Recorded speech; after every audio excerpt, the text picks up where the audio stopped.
Yeah. Yeah, no, I did that. But, yeah. Okay. Yeah. Cool.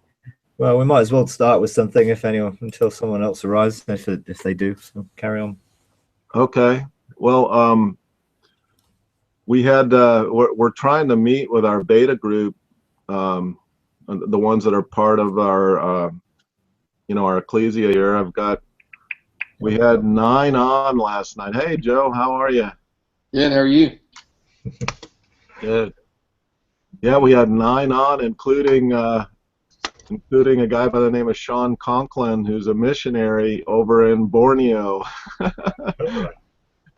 So he joined us from over there. It was pretty cool. So I'm trying to navigate through this, doing live hangouts instead of just me coming on and enjoying everything. Now I'm the one that has to do all the that's I haven't figured out all the little tricks. I mean, are you doing them via Google Hangouts or are you doing them via YouTube? Both. We're doing a live hangout, and then I'm uploading it so they can watch it if they want to. Yeah, just like you. Are you setting it as an event within YouTube? Yeah. Oh, within YouTube. Yeah. No. See, if you go into YouTube, your YouTube account, you can go into a live events in Video Manager and set it as an account. Then that gives you control factors over things a bit more. I mean, I go and set all mine every week, just a whole load of them, and now I just go and start them when I just click on them. Yeah. So you have to start it in Hangout and start it in Google? I never use Hangouts at all. I never use Google Hangouts. It runs a Hangout, but it runs it completely through YouTube, and then it's recorded in YouTube, and then you can do whatever you like in YouTube on your YouTube channel. It's called Live Events, and you just make an event, and then you start the event and invite people into it, invite a circle or people. So yeah. Oh. It works much better than Hangouts. Hangouts is a pain. It used to be really easy to start an online Hangout, a live one, and then call people into it. It isn't anymore. You have to start an event, and then it's complicated. Whereas using YouTube is really easy. You just go into live events, start a new event. I mean, I set all my week's events up ahead of time, and then I just go in and click on the one I want to start, and then invite people into it and broadcast. Much easier. Wow. Oh. Okay. Yeah. All right. I'll have to look at that a little bit more. Yeah, because the Google Hangouts, the live Hangouts, is, like you say, it's complicated. Yeah. Yeah.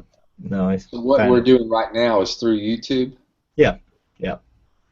It is integrated and uses the Hangout engine, but you don't have to go into Google at all. You know, essentially it just runs through YouTube. I'm on my YouTube channel and I run it through live events, you know, in Video Manager. So it works well. Okay. Well, that answers a whole bunch of questions. All right. So how did it go? How did your beta thing go? It went well. It's hard to keep it to an hour.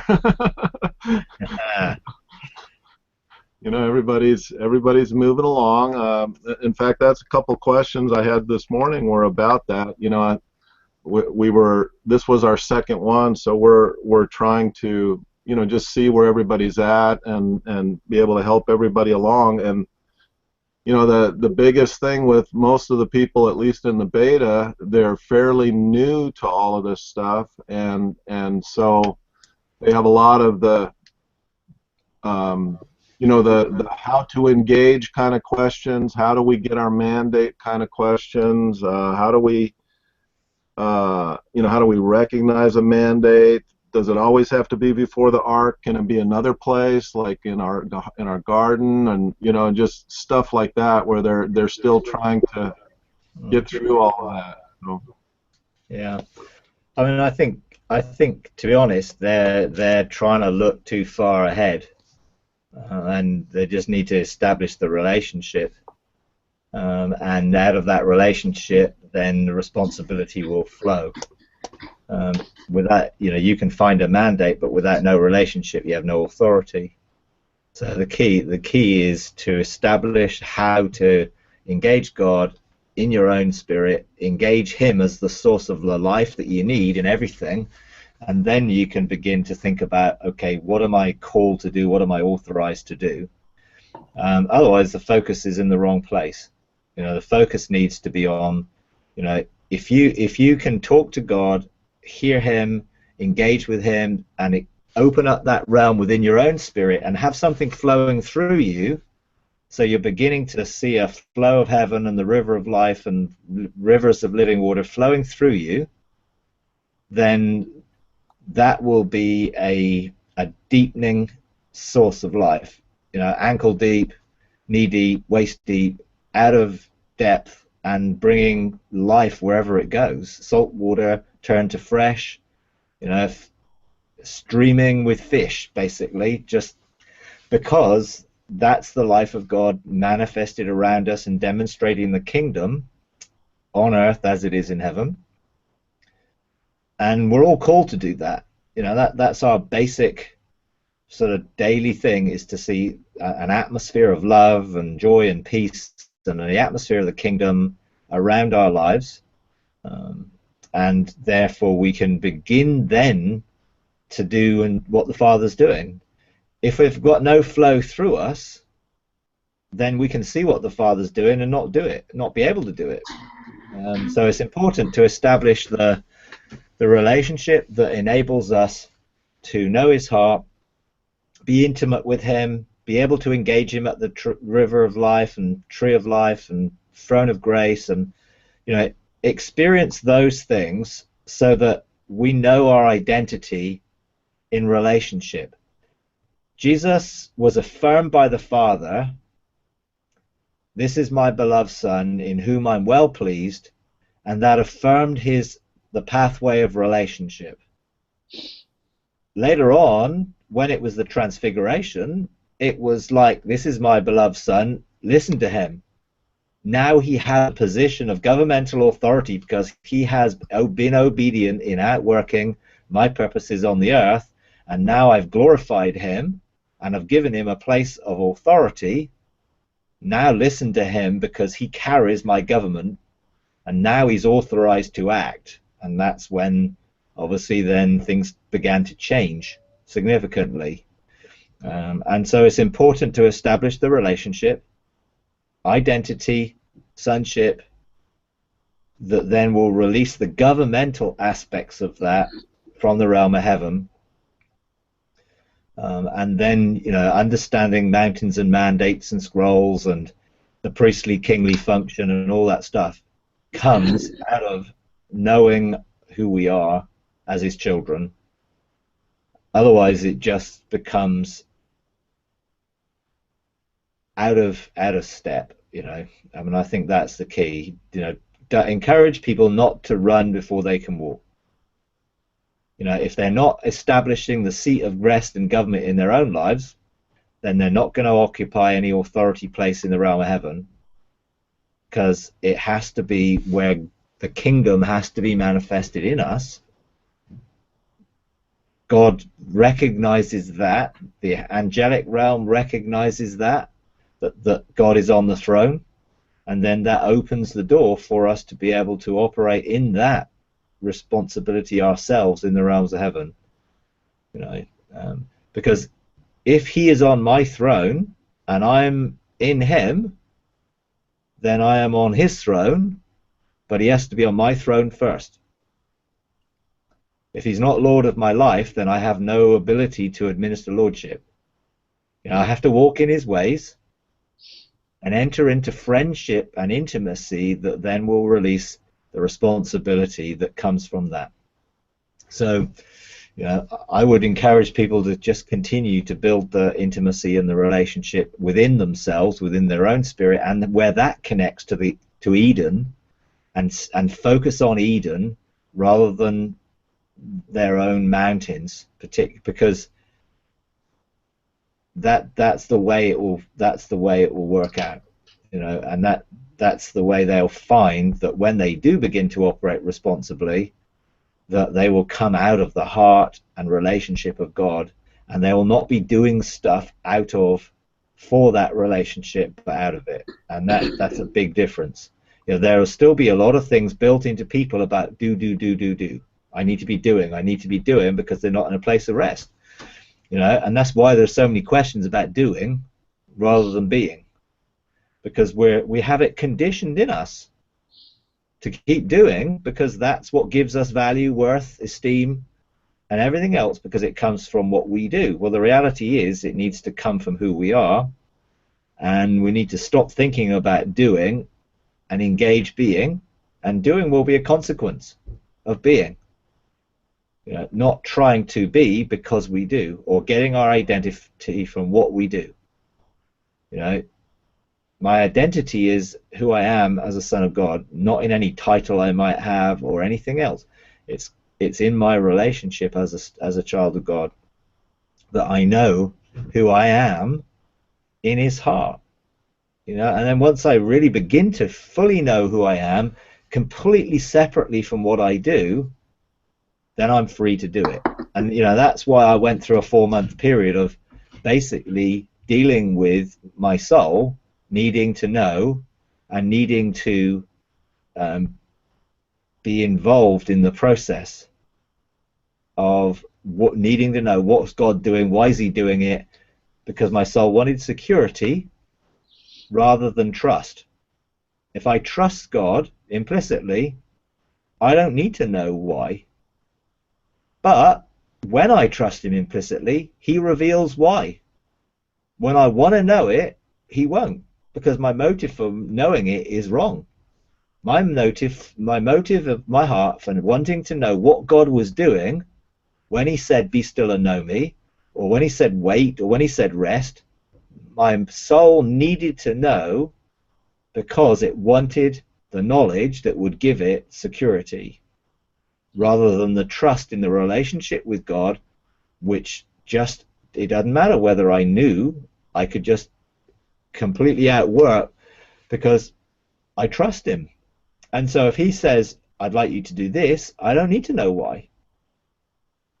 But actually, when I'm at that point where I don't need to know why, then He's at liberty to tell me why, if He chooses. And quite often He does, but I don't ask. You know, I don't need to know why from a cognitive soul perspective. If I know His heart and my spirit is one with Him, if I'm joined to Him, being yoked to Him, having embraced His fatherhood, Him being on the throne of my life, then everything flows from that position. And that is the place of rest that everyone needs to come to before they try and embark on outworking their heavenly scroll, because they won't be holiness, and everything else flows out of that. Knowing I'm loved, accepted, it's not about what I do or what I don't do. Everything comes out of that. Then I'm not going to be caught up in the legalistic religious system that will always get me to try and do something, to earn something, or prove something, or be worth something. My value is intrinsic in that I am created out of God's heart and from eternity, irrespective of anything else. So, yeah, so that would be my encouragement. Make sure it's relationship first.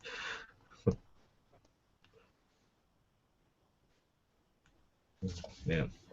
Wow, that was good, Mike. Yeah.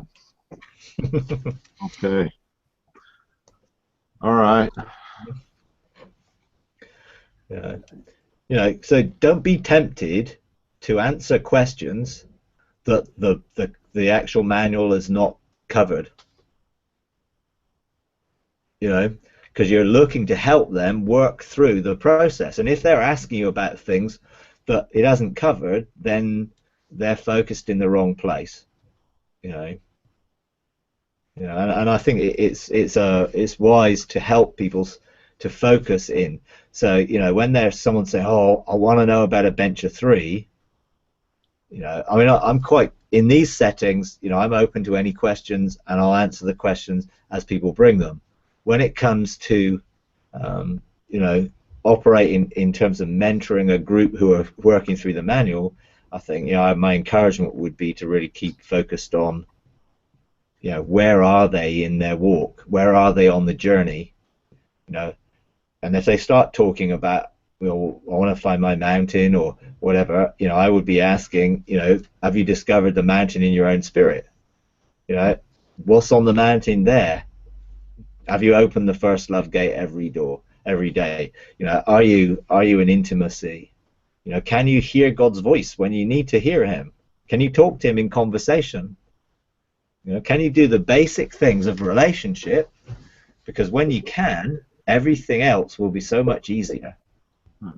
You know, if you can engage in your own spirit, if you can engage in the garden of your heart, if you can engage, you know, lying in green pastures and talking to the Father, having a table set before you in the presence of your enemies, allowing him to restore your soul, all those things.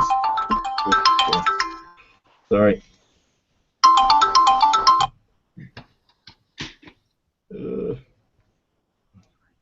No one ever phones me normally. I don't normally have my phone on. So yeah. So it's about, you know, making sure that people are following the journey through, because that's really where the key is. And you know, this was years for me, but it's condensed down. Don't go to the next thing until you're living the first one. It's not a race trying to get through the material. You know, it's about actually making sure that you can do two things at once, that your spirit's activated. You know, and I had a good testimony from yesterday from a lady who's in the Alpha group, who's doing the same thing, mentoring some people in the Beta group, and they were asking questions like, well, we know all about tongues. We've been praying in tongues for years. So she said, well, actually, when I went through that module myself, it opened up a whole different revelation of what tongues was, how it worked, what it was for, how it activated things, and I didn't make an assumption that I knew just because I've been praying in tongues. So she shared some testimonies about going through the basic exercises and, you know, just opening up those things of going through doors and things, and she said it opened up a whole connection of almost like heaven being physically on earth around her than she'd ever experienced before. And she's had many encounters in heaven and different things, but this was totally different. It was like heaven and earth were overlapped, because she was willing to go back and humble herself in a sense of saying, no, I'm going to learn how to do this so I can teach other people how to do it, and I'm going to go through the whole process. And she said she's never had experiences like that, having just done that, you know. So yeah, I think that's the key. Don't help people to see that the language is not necessarily the same meaning from the old and the new, that they'll make an assumption that they understand something from an old perspective rather than a new one, and could miss out because they're skating over something rather than embracing it. You know, and the key is to make sure that this is an experiential lifestyle, not just teaching that they've listened to and think they understand. If they're not doing it, then they don't understand it. They don't know it. You only know by personal experience, you know. And you know, I've never heard anyone else teach about, you know, activating your spirit in tongues. So they're not likely to have heard that anywhere else, because I've not heard Ian teach that or anybody else. It's something that God gave me revelation of and an experience of, that I passed on, that enables us to be continually actively connected. You know, so there's a lot of things there which seem basic, but they're important to actually get hold of and live. Yeah. So basically, it sounds like I should really encourage people to maybe almost start at module 2 with the base camp and building their spirits and that kind of stuff. Be doing those concurrently, like do a little bit there and then go back and do module 1 with inheritance and Joshua generation and all that stuff. Yeah, I personally now, I mean, the whole point of it being alpha and beta, there's a sort of progression and an understanding of learning how to do things better. Yeah. I think the first sort of three sessions really about Joshua generation and inheritance and destiny are important background revelation to make sure that people understand the purpose of what we're doing, understand their identity in a little bit sense in from that perspective. But that could all be done as homework, and just as they're looking to do that through the course, I would start people at the end of journey preparation, the first video sessions, really. I think there are 5 video sessions out of the 6, but those 6 sessions which talk about this is the stuff you need to know if you're going to go on this journey, and they all come with exercises, and they all have some practical things that begin to build, and engaging Jesus personally and intimately. I'd start there, and start with the practical things, and then the rest of it, if people want to go through that, listen to it, engage in it, that's great, and it's important to do so as you're going through it. But I would say you could probably start at that point, and I'll probably adapt the manual to suggest that when I update it, just to sort of say, look, if you're being mentored, this is a good place. And those who are doing it in groups, like physical groups, then they can watch those videos together, and they can practice the exercises together, and they can actually look to engage together and grow in it, having continued just to listen to some of the other things as a background. I wanted to make sure with the alpha group everyone at least was on the same basic understanding or revelation of what this was about, and what our inheritance is and where we're going with it. But in building your spirit, you can still engage in building your spirit straight away, and you can still look at there's engage in the angelic realm and some things that you need to understand how to activate faith. If you don't know how to activate faith, it's really difficult to step in by faith. So some things are sort of fairly basic to the journey, which I would encourage people to to follow that through. And I know someone said, "Oh, I've listened to everything." I went back, also, how much of it are you living? Oh, because we're so conditioned thinking, well, if we listen to everything, that's it. Or I'm going to be really impressed that someone's listened to everything, like 40 sessions in 3 weeks or 2 weeks or whatever it took. And I'm like, I'm not. I'd rather you listen to one in that 2 weeks and now you live it than listen to 40 and you don't live any of it. Because it's not about intellectual knowledge, it's about the exercises where you practice. That's the key. You have to practice to train your senses, and then you use those senses that you've trained to engage in everything else we'll do on the course. So you can't open your first love gate if you haven't trained your sense to be able to sense the first love gate, or to access it by faith and begin to encounter it, whether you see it or feel it, or you just step in because you know it's there, using the word as the doorway. So we can use Revelation 3:20. If you don't know how to use the word as a doorway, when we come to looking at first love, no one will be able to do it, because they won't have actually practiced using the word and meditating in the word to open that word so it becomes a doorway into the experience that the word contains. That's why it's so important to get our senses trained.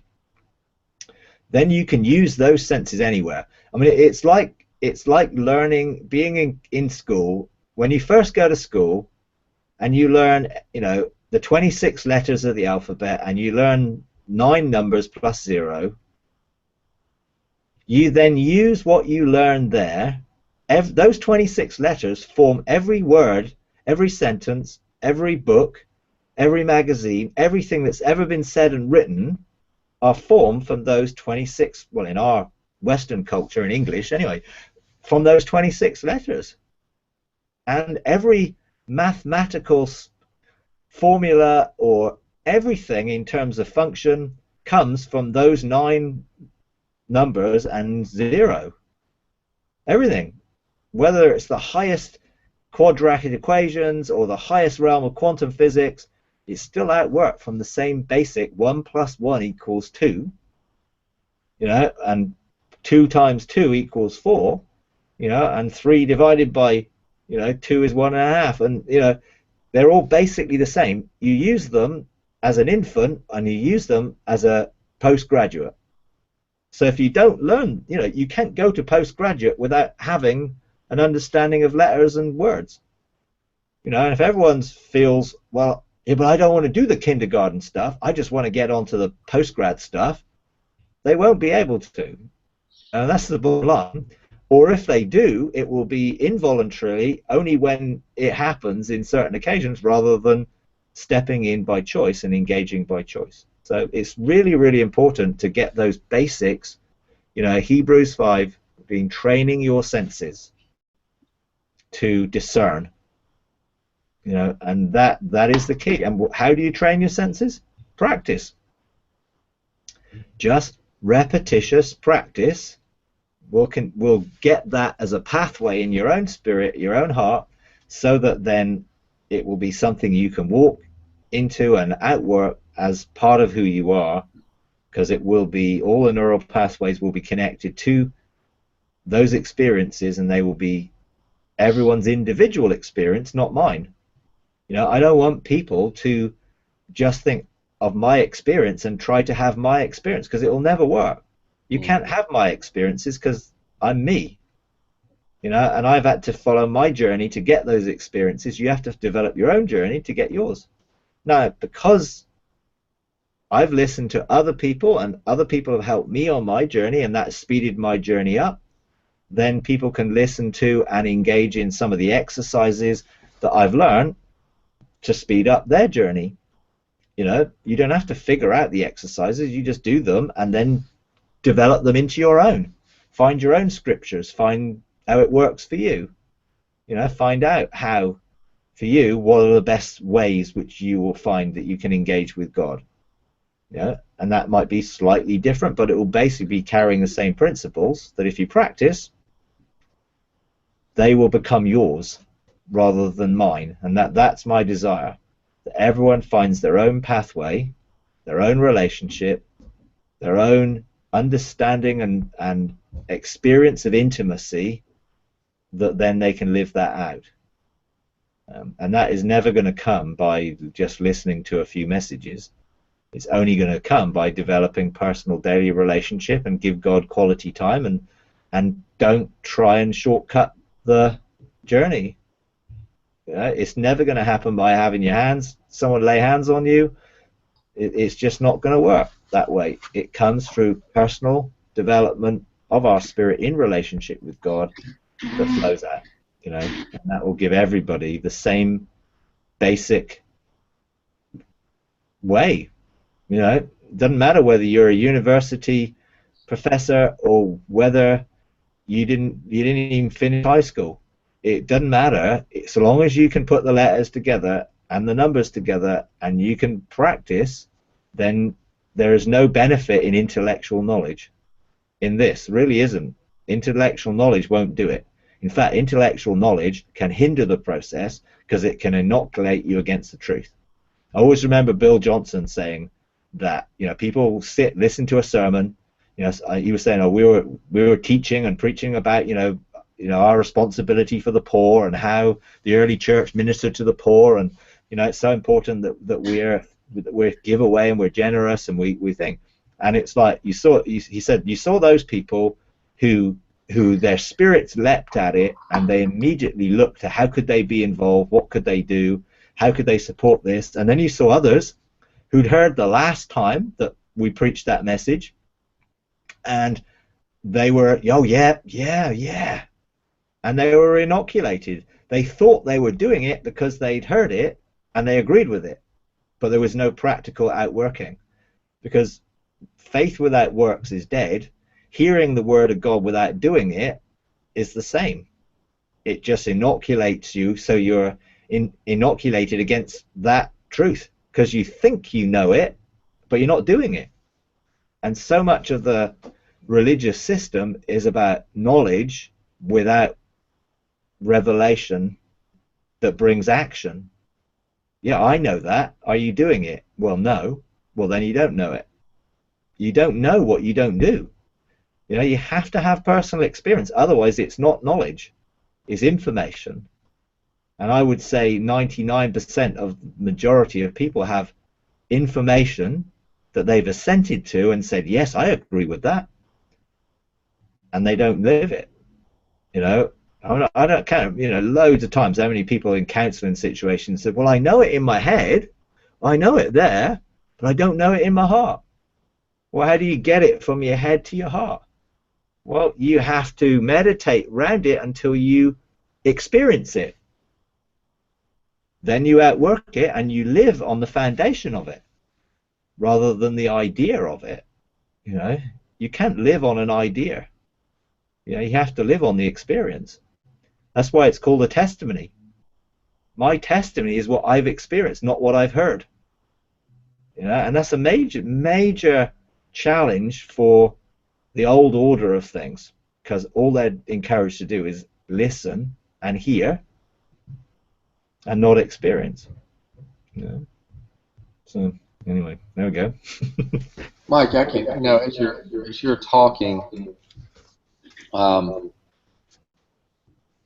you know, my doer is, you know, is challenged.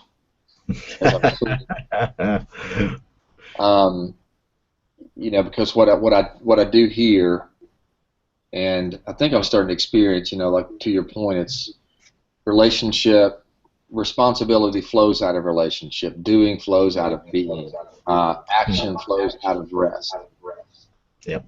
And for me personally, you know, when I jumped into this a little over a year ago, there's so much, and people were at a different place. So I'm jumping into the pool, and people already lapped me several times. So there's that. But I'm not sure that they have. Well, this may be true, but you know, just still that having to manage or mature, and I'm still in the process, mature through that sifting in my own life of going, wait a minute, you know, because I got to hurry up and get to the point where I can do. And you know, as I look around, you know, most of the people that seem to be involved right now that I see that are involved in this are second halfers. You know, and there's the time challenge, you know, just like that, gosh, I got to work harder to get enough money to get into retirement. You know, there's that, hey, I'm awakening to this new way of life, and I got 4 or 5 decades under my belt already. It's like, yeah, I got to get something done.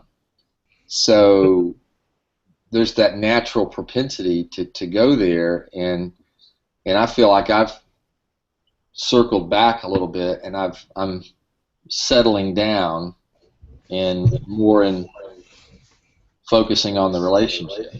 Yeah. You know, and I'm probably still not doing that perfectly, but that's okay. But it sounds like, from what you described, you know, God, you get 2 illustrations where the Father validated Jesus. And what computed in my mind, you know, was, okay, well, there's some point where God goes, okay, you're ready.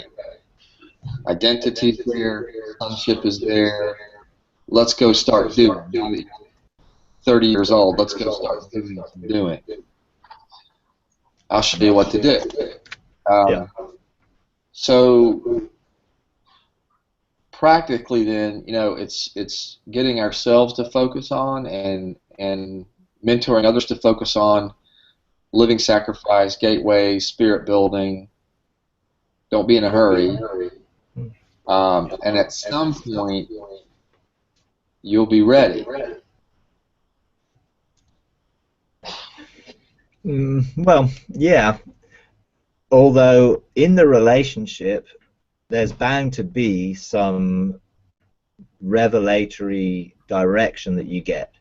You know, it isn't just, oh, well, we're in this relationship and it's all huggy and we don't actually talk about anything meaningful, Because what God will be doing in that relationship is revealing your identity as sons, getting you to see yourself from an eternal perspective, getting you out of the mindsets of how the world sees you, how you might see yourself, how other people have seen you, to focus on how he sees you, so that from that place of knowing your identity, then you can begin to outwork that in the life around you.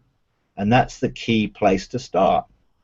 How am I demonstrating the life that's in me, the kingdom that's in me around my life? You know, yes, I'm now connected to heaven and I have the river of life flowing in me. What is that to produce? Well, it's got to produce love and joy and peace. You know, it's got to produce patience, faithfulness, the fruit of the Spirit. It's got to produce a practical outworking in my life. That's plenty to do. You know, that's plenty of being and then outworking that in how we live. You know, and I'm not saying you have to get to a point where, okay, you can't get into heaven before you've done this. It becomes a parallel track, if you like. And, you know, understanding in the process of the relationship, oh, there's this stuff in me that doesn't line up with who God says I am. I need to know how to get rid of that stuff. And some of that will be, I need to get rid of that stuff by stepping into the realm of heaven where I'm the righteousness of God. And then from that position of safety and security in that place, then he will enable me to change, you know, and I can use the court system or various other things. But I would use those things initially to focus on transformation of my own life before I tried to see the church transformed or my neighborhood transformed or everything else transformed. Or, you know, I'm never going to birth a galaxy until I can bring my identity around my life and people can see the love of God through me. You know, they want to see the light that's coming out of me flowing as a child of light before they see a light in the stars that I produced, you know, because that won't have much benefit to them, you know. But me loving them and me demonstrating the very nature and character of God and me being able to lay hands on them and cast out their demons or minister healing to them, that's actually going to be a practical outworking of my identity. Because all of us should do those things. They're just the basic things that we should all do being God's children. But, you know, there comes a point where you have to start to work outside in as well as inside out. But start with inside out. And use the outside in initial principles of engaging in, okay, I want to serve you, to allow him to bring the things to the surface as a living sacrifice that stop me serving him. And in that, he's looking at our hearts, and he will begin to release to us those things that are in proportion to the level of holiness that we're operating in. You know, and that will be that he will, you know, give us revelation of some things we may need to administer in the realms of heaven. You know, but it won't be, you know, it will be in as we grow that will begin to grow, you know, and again, you have to be faithful in lordship before you're going to be functioning in kingship, you know. So faithful in outworking mandates that you've been given before you go and make your own mandates. You know, it is a progression, and I think Zechariah 3 is the key to it. We walk in his ways. You know, we have to learn to walk in his ways here. And then as we're walking in his ways here, go from the point of being faithful in doing everything God's called us to do here. And I'm not saying we should not do anything. You know, we still need to love people and serve people and do what we see around us in terms of, because our heart will draw us towards that. If God's in us, he's not going to cause us to be indifferent to people suffering around us. So he will inspire us to help people in this realm, you know, and we don't need to be on a mountain to do that. we can actually do it because God says, oh, I would really like you to bless that person with $50, or I'd really like you to pray for that person and lay hands on them because they need healing. You know, there are practical things that come from our relationship with God, which are all flowing about the kingdom, destroying the works of the evil one around our lives. Because that says, Jesus said he came to destroy the works of the evil one. There's plenty of that to see, and plenty of that to do. I know people will say, well, I'm only supposed to do what I see the Father doing. Yeah, and so when you hang out with the Father, his heart and your heart will begin to become joined, and you will then begin to be moved, because Jesus, it said, was moved in his guts. He was moved with compassion. So the more I spend with love, the more love I'm going to vibrate with, and the more love I'm going to feel towards giving, because God so loved the world, he gave. So if I'm going to love because I'm filled with love, and his love has been shed abroad in my heart by the Holy Spirit, then love is going to be the major expression of the kingdom that actually people will see. And actually, even if I'm a chancellor in the high court of heaven administering galactic council court cases, what people are going to see is love. Because I'm not going to go publicizing all the stuff I do in that realm, because no one else really needs to know, other than where I'm helping to equip people to do the same. What they're going to see is love.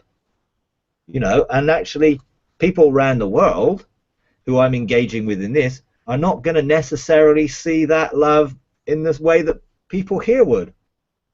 So if I'm not expressing it in reality, then, you know, I'm not really being a channel for that on the earth as it is in heaven. So, you know, there is a walking in his ways, and I think the crucial point comes is then not to get stuck in walking in his ways out of performance or legalism or being in a rut, or then it's to move into friendship. I think friendship is the key, and that's where we're trying to introduce people into. Most people have been doing stuff for him for years. You know, they've done their duty and all that stuff in the church, you know, and they realize, well, actually this isn't it. There's got to be something more than this. So, you know, they've done a lot of walking in his ways. It's just getting to the point where he is calling to deep, saying, now I'm no longer going to call you servants. I'm going to call you friends, and I'm going to disclose and reveal myself and my purposes to you as friends, which I never did while you were being faithful as a steward. You just got to administrate all the things I gave you to do. Now we're going to start talking about why and my purposes behind it, and I'm going to start to reveal my heart to you in a deeper way. You know, and once you get to that point, then the Lordship, Kingship, and sonship just follow. You know, it's getting people to be at that place of rest in relationship rather than all the doing that they're doing. And, you know, and I've talked to people where, you know, they're saying, well, we're just too busy to be able to do all this. And several people, you know, have dropped out from here and there, and I just haven't got time. And, you know, so that's fine. I realize that everyone's lives are different, whatever, but we've all got the same time. 24 hours in a day. You know, none of us have got any less or any more, other than those that we can step into heaven and have an extended time there, you know, while we're here. In this realm, we have 24 hours, and we get to choose what we do with those 24 hours.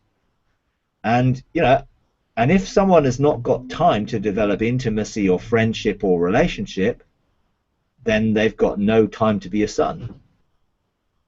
You know, because that is what it's about. You know, and it's like, oh, well, I can spend a lot of time, yeah, but I've got to do this in the church, and I've got to do that, and I've got to do this, and I've got this, my job, and I've got this in my family, and I've got to do all those things. Yeah, and so's everybody else. So have I. But I still put first priority in spending time with God. Right. I give him the first and the best in my day, in my life, and out of that, everything else flows. Mm-hmm. Then I'm really not pressured to do anything that anyone wants me to do. You know, and I'm very free to say, no, sorry, I'm not going to do that, or I can't do that. I'm not going to do it because actually God didn't tell me to do it. You know, I'm not going to be pressured by people. I'm not going to get into a church thing where I'm forced into doing this because of duty or out of the need to serve somebody else. You know, I'm not serving anybody other than God, and I don't want anyone else to serve anyone other than God either. We're not there to serve other people. We can honor people and receive a reward from honoring and respecting, but we're not there to serve people in that way. We can minister to them as we're directed, but we don't want to serve those who are on the top of the tree or on the top of the mountain. We don't want to be under them. If they're not under us, bearing the weight and releasing us, then get out of there. You know, it's like that's what God is saying.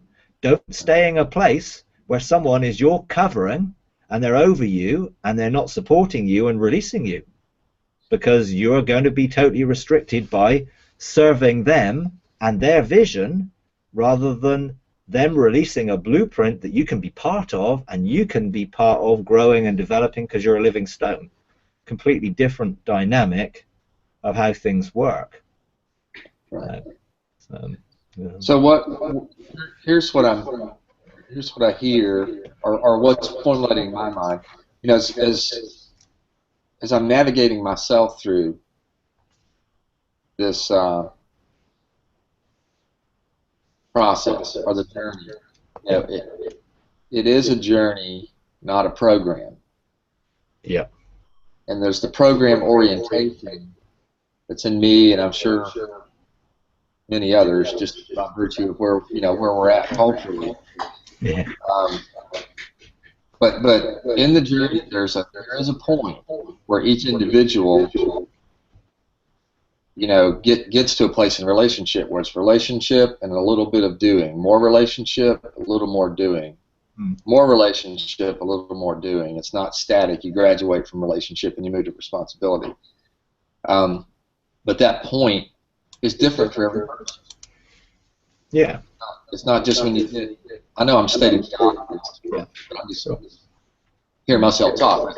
Yeah. But as we're walking ourselves through this and or mentoring other people through it, you know, it seems to me like that is such a very, very important thing to continue to emphasize and keep alive. You know, lest we slip into a, gosh, I'm not where I'm supposed to be. I got to hurry up. You know, and get to a certain place, which I'm prone to do. Yeah. Yeah. You Sure. know? Yeah. Yeah. It's at the end of the day, we will have a scroll that reflects gold, silver, and precious stones, which is what is on our eternal destiny, and wood, hay, and stubble, which isn't. And some of the things that are wood, hay, and stubble are just the things we should have done, but we've done them with the wrong motive and the wrong heart. Doesn't necessarily mean we didn't do the right thing, we just did it with the wrong motive because we were looking for something from it rather than just looking to bring glory to God through it. And that's, again, you know, the problem for some people, the motive of the heart in what they do. But if we're willing to yield and surrender on a daily basis, and we're willing to say, God, look, I'm a living sacrifice, you prepare me to serve you, remove everything that's a hindrance to me serving you today, for fulfilling the destiny that you have for me today, then we can be completely at peace and rest in that. He will bring, and if we're willing to make sure we listen and respond to him, and this is why having a knowledge of who God is experientially, and rather than the religious perceptions that have been created of God, will mean that we don't come out of fear, guilt, shame, or condemnation. He is disciplining me or discipling me or correcting me and training me because he loves me and he wants me to be who he created me to be, and he wants to remove all the hindrances, obstacles, restrictions, encumbrances, whichever word, you know, the Bible uses lots of them, that entangle us, that stop us being that. He wants to remove that so we can run this race or go on this journey not held back or tethered or tied to anything that's going to hinder us. You know, and you've got Abraham as an example of that. He was told to leave everything and go. Well, he didn't. He went so far and stayed with his dad until he died. You know, at Haran, where he shouldn't have been at Haran. He should have already left and gone.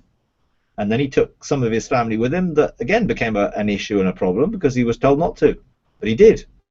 So he wasn't exactly following the path, and it created all the problems later on because he wasn't obedient in the beginning to leave everything behind and follow and trust. So we have examples of what it is to be hindered and encumbered by stuff. But if we know God loves us, then we know when he challenges something, a mindset or a behavior pattern or some defense mechanism or coping mechanism, or even some horrified people who get, oh, you mean I've got Nephilim seed in me? I've got serpent seed in me? Oh my word, I must be such a terrible person. And God says, no, I love you. This is just generational stuff that you can be changed. And it's like, then when you come before, I love Isaiah chapter 6, and it's like, there's Isaiah in this amazing place where the train of his robe fills the temple, and his reaction is, oh, woe is me, I am a man of unclean lips. So he immediately saw his own personal stuff in the light of the glory of God, and then immediately saw, and I am from a people of unclean lips. And you can see that is, oh, my generational line are just like me. I am a product of my generational line, effectively. I'm from a people of unclean lips. So let's be unraveled and let's be purified. And so I see that as, that's what happens when our heart is exposed to the altar. Everything gets unraveled, and my DNA gets unraveled, and all the stuff which is, I am a man of unclean lips and a people of unclean lips, whatever that might relate to in my own life, just gets purified by fire, because there's the altar there, and there's the seraphim there who are very happy to come and apply that to our DNA and begin to transform us, because he loves us.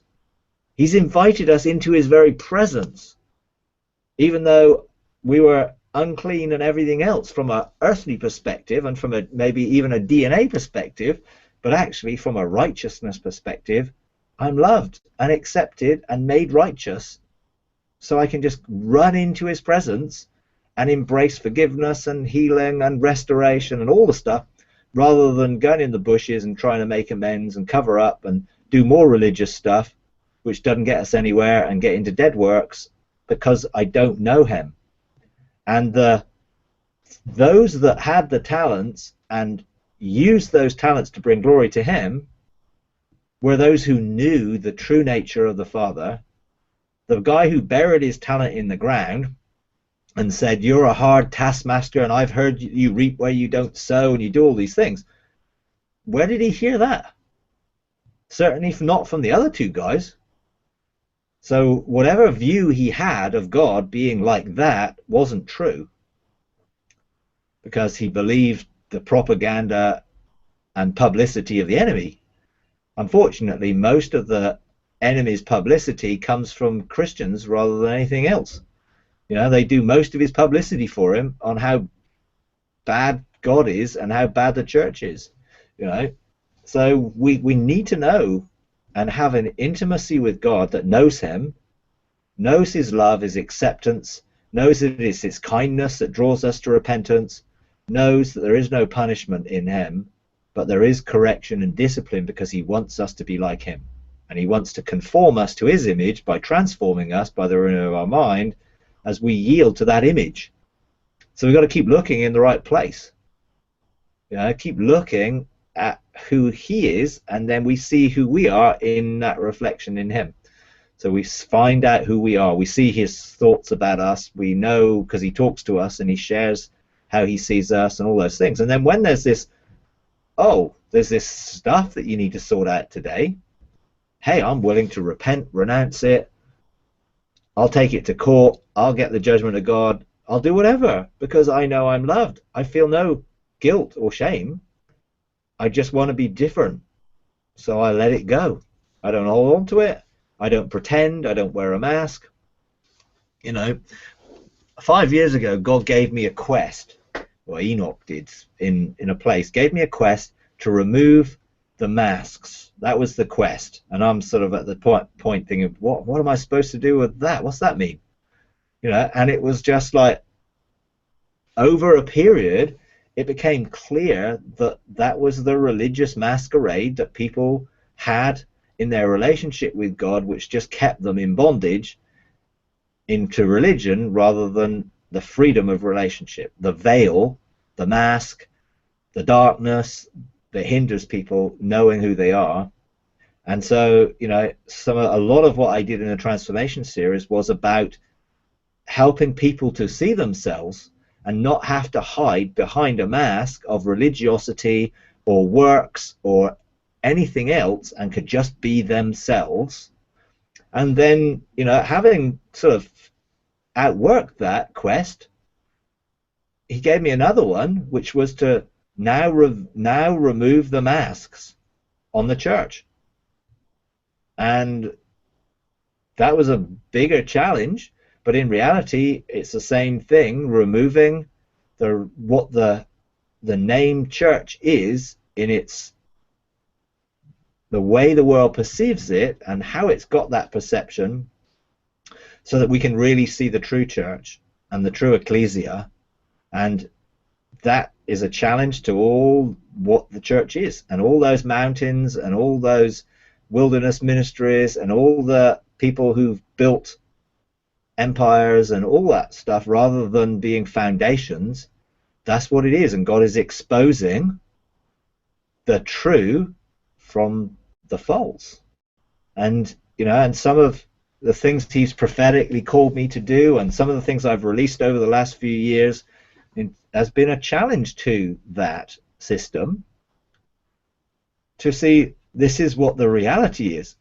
This is who God is, and this is what we should be in relation to God, not this institution that is actually being created by man, thinking that that's the church, when actually it's a religious institution that keeps everyone in bondage and gets everyone to wear masks, because it itself is a deception.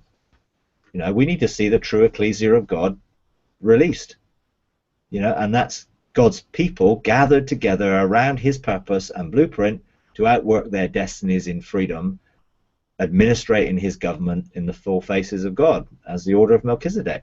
That is the true church. Anything else other than that isn't. And God is saying, my judgment is being released. I am giving a verdict on what I see. And what I see that doesn't look like me and does not reflect heaven, I'm no longer there. No, I'm out of here. I'm leaving this place desolate, like I've left other places desolate. And the important thing is not to hang around in a desolate place. It's to get into a place of life, which is why we need true ecclesia that people can be drawn to, that become cities of refuge, that become embassies of heaven on earth, that operate under the government of God on earth as it is in heaven, rather than what we've done and what we've been doing, trying to get there. And I know places are in transition, that's great, but there are a lot of places that aren't in transition, because they won't let go of the old. They won't let the masks be taken off to see what the reality of what this thing really is.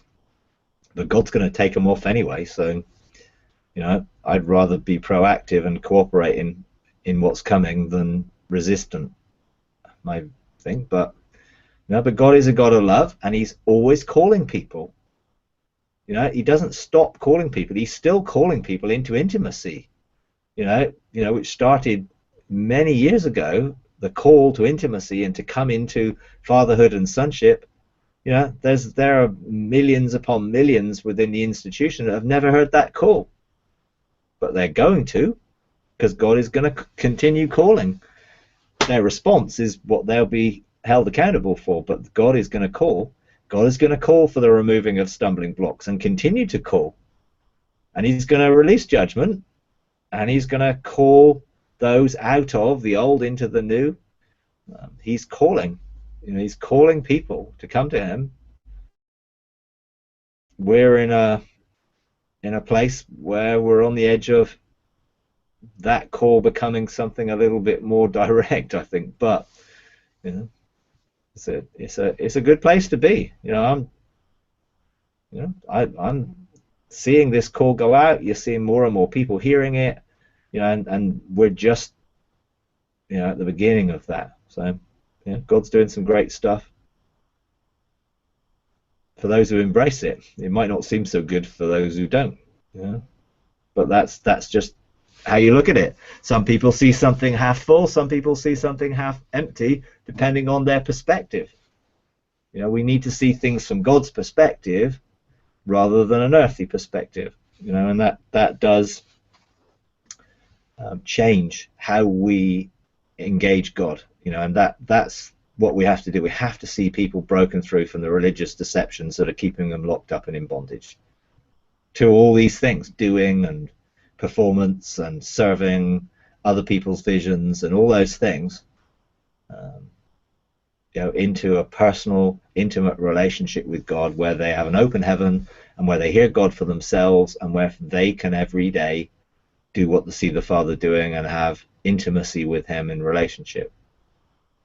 But if people haven't got time because they're too busy doing all the other things, then God is going to call them to lay down those things and give Him first place and first priority in their lives. And that's the challenge. Will we give God first place and seek first His kingdom? Because He promises everything else will get added. Most people have never held Him to account for that promise, because they keep trying to meet their own needs, which is why they're not in a place of rest and why they're not in a place of government, because they're frantically going around weary and heavy laden and worn out because they're not yoked to Him. Anyway, there we go.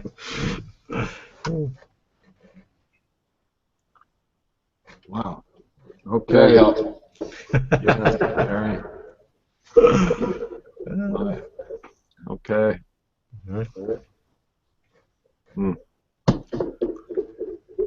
Okay. All right.